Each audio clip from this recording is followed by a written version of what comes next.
Now, tell people, first of all, if it was God's permissive will or even his perfect will that masturbation be a option, then Paul would not have to make the statement, if you can't contain, it's better to marry than to burn. And he's talking about burning with lust, burning with the desire for sexual gratification.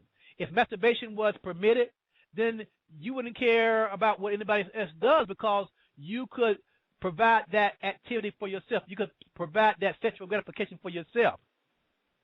But what Paul is saying, if you have to experience sexual fulfillment, then you must get married.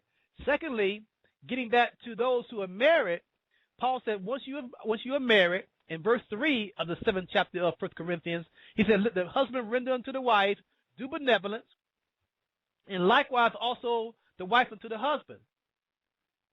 Why is he telling the husband and wife that once they get married, they are responsible for the satisfaction of their spouse?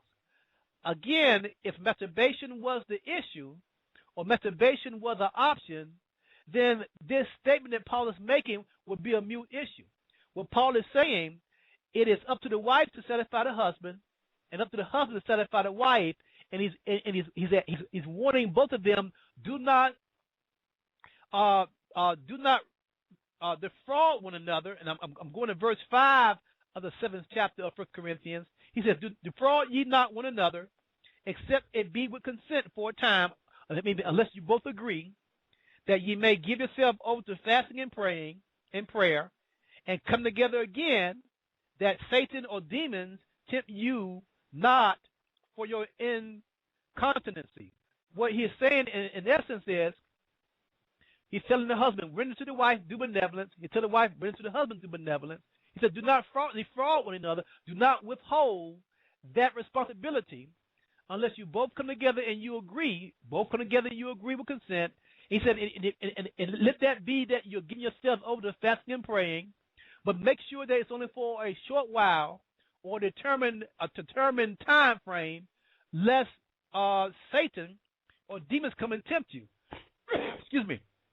I tell people when I read that, the revelation that came to me was, if masturbation was permissible, if masturbation was okay, then you wouldn't care how long your wife fasted and prayed. You wouldn't care how long she did what she did. She wouldn't care how long you did what you did, because you would take care of yourselves through masturbation.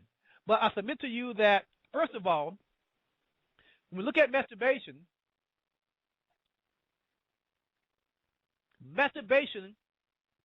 cannot ever provide the complete gratification that God has purposed within the proper sexual structure or the proper sexual union or the proper intimacy between husband and wife. There is a multidimensional gratification that comes to that is realized when you have husband and wife doing what God has called them to do. There's only one-dimensional gratification when people engage in masturbation, and that's only physical. However, when people come together and the husband is rendering unto his wife that which only he should do, and the wife is rendering to her husband only that which she should do, then there is not only a physical gratification, there's a emotional gratification, there is a mental gratification, and there is a spiritual gratification. I submit to you, my brothers and sisters, God intended that the sexual coming together of husband and wife be multidimensional, because just like his relationship with us is multidimensional. It is a physical gratification. It is a emotional gratification. It is a mental gratification. It is a spiritual gratification. The union that God has with the church, the coming together of divinity and humanity at a time one becomes converted, is multidimensional.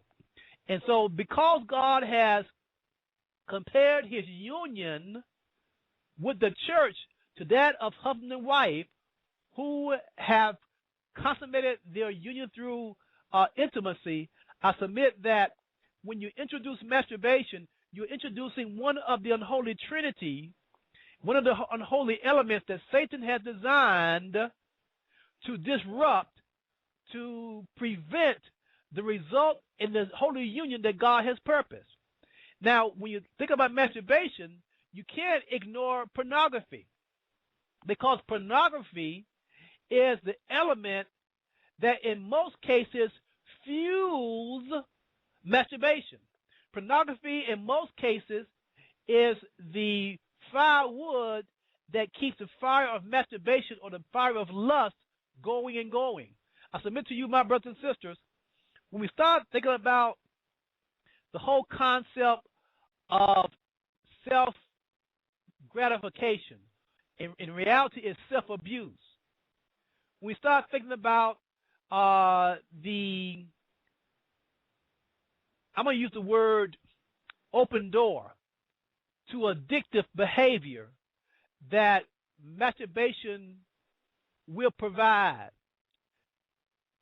and you couple that with the addition of pornography, then what you have is lust that is out of control, because it's not only fed by the addictive activity of masturbation, but it's also fed by the lustful thoughts and fantasies that pornography provides. I submit to you, my brothers and sisters, when Christ was asked about the evils or the sin of adultery, Christ's response was, you heard it said that if a man, stepped out on his wife, that he would be committing adultery. But Christ said, I want to expound on that. He says that if a man lusted after a woman in his mind, he's already committed adultery. Now, of course, he's talking about specifically a man that's married, but let me go a little further spiritually.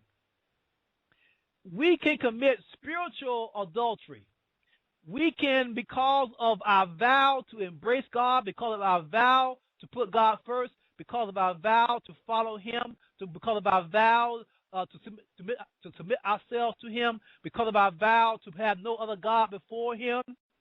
But yet, when we start allowing ourselves to be introduced to lust, then lust becomes our God. Lust becomes our director. Lust becomes our focus, and thus we commit spiritual adultery to God. Because my wife and I have been in this ministry going on our 8th year, we have come in contact with individuals and heard stories from individuals that demonstrate and confirm the addictive nature of masturbation.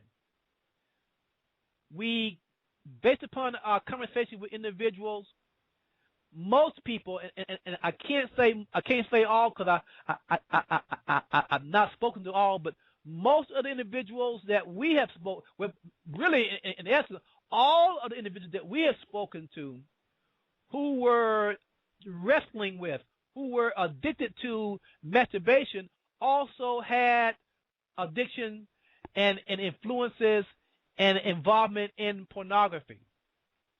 I submit that when you start really stepping back and looking at those two elements, it's real easy to see that these elements, both because of their connection with the spirit of lust, can very, very easily overtake someone who unwittingly and unknowingly gets involved in either or both. And what has really begun to be commonplace in our society is the influence of pornography, not only in the male side of the equation, but also in the female side of the equation.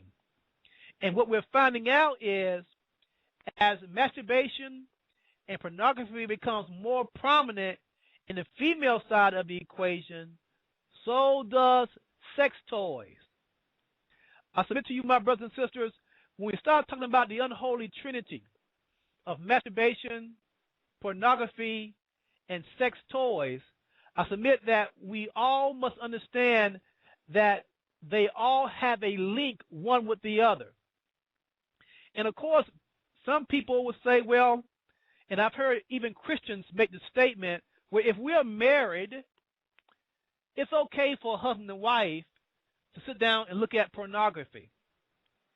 And I want us to understand, first of all, the sacred union that God has purposed between husband and wife, which includes the intimate relationship, is a relationship that should exclude, that must exclude everyone, every other human.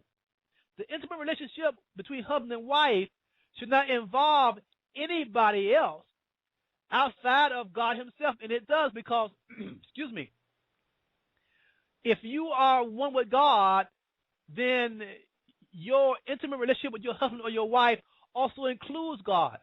I will go on and I tell people that I believe that sexuality, the way God has invented it, the way God has created it, the way God has purposed, is as much spiritual as it is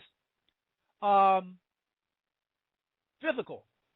I submit that just like the Holy Scriptures, which is inspired by God, sexuality, the way God has purpose, is also inspired by God. And I submit to you, my brothers and sisters, if this is a spiritual creation, then we cannot even expect to benefit from it without the involvement of the Holy Spirit. I submit to you, my brothers and sisters, that sexuality, the way God has purposed, is indeed holy, is indeed sacred. It is a gift from God to bond together those who he says have become one. And along with that, the whole attitude, the whole mentality of both husband and wife, of both spouses, must be still on the same level of God in the church. And what am I saying with that? I'm saying to you, my brothers and sisters, that sexuality, the way God has purposed, is not self-centered. Sexuality, the way God has purposed, is not selfish. Sexuality, the way God has purposed, for your spouse. It is your focus to bring pleasure and gratification to your spouse. It is your spouse's purpose to bring pleasure and gratification to you. I submit to you, my brothers and sisters, when we understand the whole dynamics of intimacy, intimacy reflects the exact mindset and exact focus that God has to the church. And if we understand that dynamic, then we must understand when we start comparing that to the activity of masturbation, which is self-centered. We start looking at the concept of pornography, again, which is self-centered. And we start bringing into the mixed sex toys, again, which is self-centered. We must understand they are not compatible with the same mindset and the same type of spiritual involvement that intimacy has with it. Now, I don't care where you may be in your spiritual walk, unless you're just baby brand new. I can't see people believing that the Holy Spirit is involved in masturbation. I can't see people believing that the Holy Spirit will be involved in pornography. And so for that husband and wife, or for those Christians who think it's okay for a Christian couple who are married, loving each other, to view other individuals in a sexual activity and believe that the Holy Spirit is behind that, unless you're baby brand new, and even baby brand new, it's hard for me to even fathom that someone who is baby brand new in their walk with God will believe that the Holy Spirit will be right there beside you all, embracing and condoning a married couple in the Lord looking at two other people having sex, because what they're not having intimacy. They're having immoral sexual activity, exposing themselves in a manner, in a way that God calls fornication. And so you have a married couple loving the Lord,